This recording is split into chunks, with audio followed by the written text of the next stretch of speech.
Values of trigonometry. Trigonometry जो values होती है उनकी प्रूविंग कैसे होती है। देखो टेबल किस किसने पढ़ रखी है, टेबल किस किसने पढ़ी हुई, जिसने ट्रिग्नोमेट्री पढ़ी हुई उसने टेबल तो पढ़ ली होगी, sin 30 cos 30 sin 45 cos 45 ये सब पढ़ लिया होगा ना।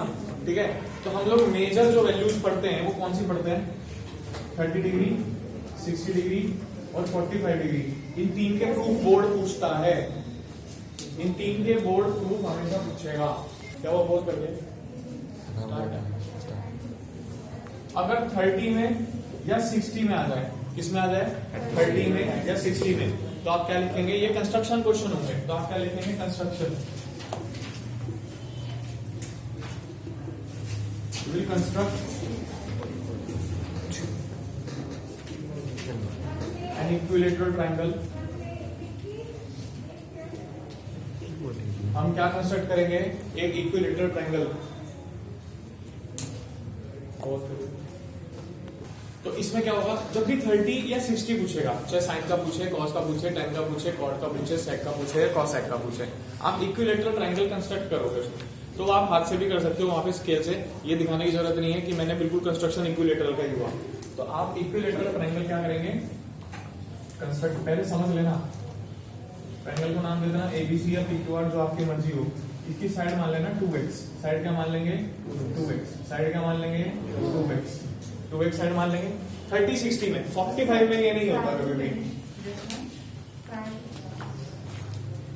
2x इसकी साइड x भी रख सकते थे, मैंने 2x इसलिए रख दी। अभी मैं हाफ करूंगा ना, तो हाफ में क्या आ जाएगा, x आ जाएगा, फिर x का हाफ करता तो x/2 आता। ठीक है, थोड़ी परेशानी हो जाती है। फिर again construction number 2, construct a perpendicular bisector, perpendicular AP रख लो, AP perpendicular to BC। AP किसके ऊपर परपेंडिकुलर आया, BC के। In triangle this and this, in triangle ABP and triangle ACP, इसमें और इसमें। AB किसके इक्वल है, AC के। AB किसके इक्वल है, AC के। Reason, sides of equilateral triangle कह सकते हैं ना। अच्छा AP क्या आ जाएगा, कॉमन आ जाएगा, AP is equal to AP, reason क्या आ जाएगा, कॉमन। अच्छा angle ABB is equal to angle APC आ जाएगा या नहीं, 90 डिग्री ईच। ठीक है, बाय कौन सी कॉम्पोनेंसी लगी बेटा, RHS। कौन सी कॉम्पोनेंसी लगी, RHS, by RHS congruency rule. Triangle ABP is congruent to triangle ACP। तो मैं क्या CP/CT से कह सकता हूँ, angle 1 is equal to angle 2 कह सकता हूँ, triangle 1 is equal to angle 2 by CP/CT। ठीक है, और ये भी कह सकता हूँ क्या कि BP किसके इक्वल होगा, PC के। BP is equal to PC। तो अगर BP is equal to PC है तो ये X और ये X नहीं हो गया, क्या हो गया ना X। अच्छा अगर ये एंगल इसके इक्वल है तो ये 30 डिग्री का और ये 30 डिग्री का नहीं हो गया क्या, क्योंकि 60 डिग्री का टॉप एंगल होता है इक्विलेटरल का। ये एंगल कितने का बचा, 60, और ये भी कितने का बचा, 60। यहाँ तक किस से क्लियर हो गई, एक बात क्लियर है, यहाँ तक नोट करना जरा, पोस्ट करो। देखो बेटा अब इसके बाद क्या है, हमारे पास BP की वैल्यू है, AB की वैल्यू है, AC की भी है, PC की भी है, हमारे पास AP की वैल्यू नहीं है। ठीक है, तो इन ट्रायंगल ABB, चाहे आप ABB में ले लें, चाहे आप APC में ले लें, by Pythagoras theorem, by Pythagoras theorem. AB whole square is equal to AP whole square plus BP whole square होगा। पाइथागोरस याद है सबके, कोई परेशानी किसी को। AB कितना है बेटा, 2x, तो the whole square is equal to AP तो हमें जानना ही है कितना होगा, प्लस BP कितना है, x। 4x square is equal to AP square plus x square minus 3x square is equal to AP square. Root करेंगे तो AP, रूट करेंगे तो x, और रूट करेंगे तो √3। तो AP की वैल्यू कितनी आ गई, √3x।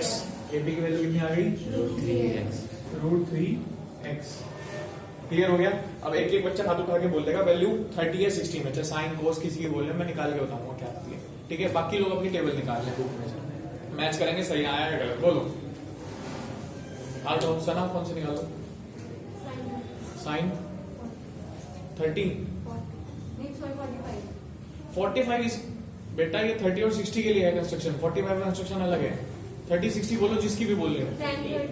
1030 हमने पहले लिया था, 1030 ले लो चाहे। देखो 10 हमें क्या कहता है, परपेंडिकुलर अपॉन बेस। तो 1030 equal to perpendicular upon base. 1030 is equal to, अब देखो 30 के साथ से परपेंडिकुलर कौन बैठेगा, बीपी, और बेस कौन बैठेगा, AP. BP upon AP. 1030 is equal to, BP की वैल्यू बोलना कितनी है, x, और एपी की वैल्यू कितनी है, √3x। 1030 की वैल्यू कितनी आ गई, 1/√3। किस किस को क्लियर हो गया, ऐसे प्रूविंग होती है। बोलो कोई वैल्यू 30 या 60 में, किसका 60, 1060, 10 वही गएगा perpendicular upon base. 1060 is equal to, देखो 60 के हिसाब से परपेंडिकुलर कौन है, एपी, और बेस कौन है, बीपी। ये सबको पता है ना, एंगल के सामने वाला परपेंडिकुलर होता है। तो एपी अपॉन बीपी, एपी की वैल्यू बोलो √3x, और बीपी की वैल्यू बोलो x। तो 1060 इज इक्वल टू कितना आ गया बेटा, √3 आंसर। और बताओ कोई, साइन साइन 60, साइन क्या कहता है, परपेंडिकुलर बाय हाइपोटेनस, याद है पाकिस्तान बुक का वैसा। साइन 60, 60 के हिसाब से परपेंडिकुलर कौन है, एपी, और हाइपोटेनस कौन है, एबी। हाइपोटेनस तो वही रहती है, हाइपोटेनस कभी चेंज नहीं होती। साइन 60, एपी की वैल्यू कितनी है, √3x, एबी की वैल्यू कितनी है, 2x। तो साइन 60 कितना आ गया, √3x। ठीक है, चाहो तो टेबल में मैच करते चलो। ठीक है, और कोई, रियान जी सर कोसेक 60, इसका उल्टा क्या लेगा वो तो, कोसेक 60, कोसेक क्या कहता है, हाइपोटेनस अपॉन परपेंडिकुलर। हाइपोटेनस कितना है 60 के हिसाब से, एबी, और परपेंडिकुलर कितना है, एबी। एबी कितना है, 2x, एबी कितना है, √3x। कितना आ गया, 2/√3। और ये आपको पता भी होगा, साइन 60 कोसेक 60 एक दूसरे क्या होते हैं, इनवर्स होते हैं। आ गया समझ में, चाहे 30 का एंगल आए, चाहे 60 की प्रूविंग आए, वो प्रूविंग आपको ऐसे करनी पड़ेगी। समझ में आया, 4 नंबर में क्वेश्चन मिलता है, नोट करो इसको। रोक दे, हाँ शुरू करो। देखो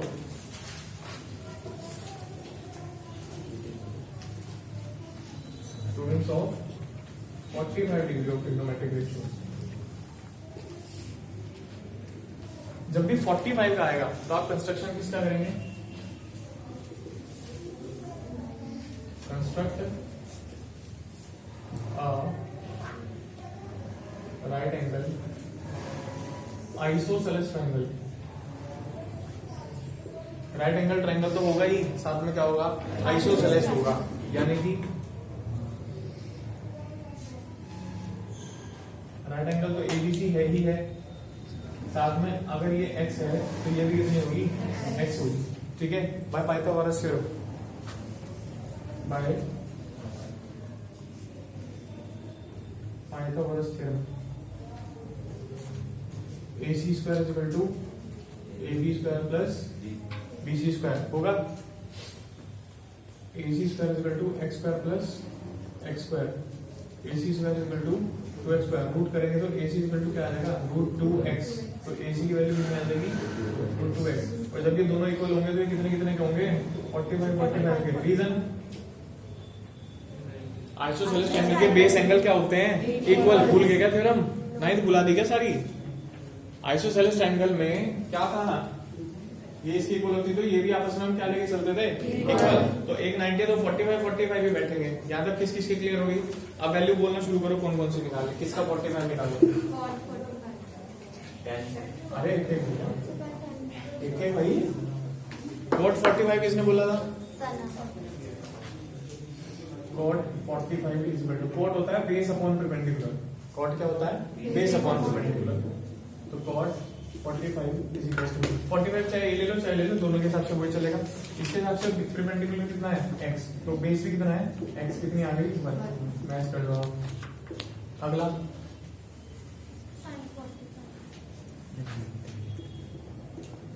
साइन कहता है परपेंडिकुलर अपॉन हाइपोटेनस। तो sin 45 इक्वल टू परपेंडिकुलर कितना है 45 के साथ से x और हाइपोटेनस कितनी है √2x कितनी आ गई 1/√2 हेलो 1045 वही होता है बेटा 1045 equal to perpendicular upon base perpendicular कितना x बेस भी कितना x कितना आ गया 1 और कोई एक बात ध्यान रखना 45 एक दूसरे के उल्टे होते हैं साइन कोस का सेम होगा tan कोट का सेम होगा और sec कोसेक का सेम होगा तो जैसे tan 45 1 है तो cot 45 भी क्या रहेगा 1 sin 45 1/√2 है तो cos 45 भी क्या होगा 1/√2 और ऐसे ही sec 45 अगर √2 है तो cosec 45 भी क्या होगा √2 आई बात समझ में दो का जोड़ा चलता है इसमें क्योंकि 90 से वेरीफाई होता है ये भी सी से क्लियर हो गया इसको भी नोट करो क्या टाइम हो गया समय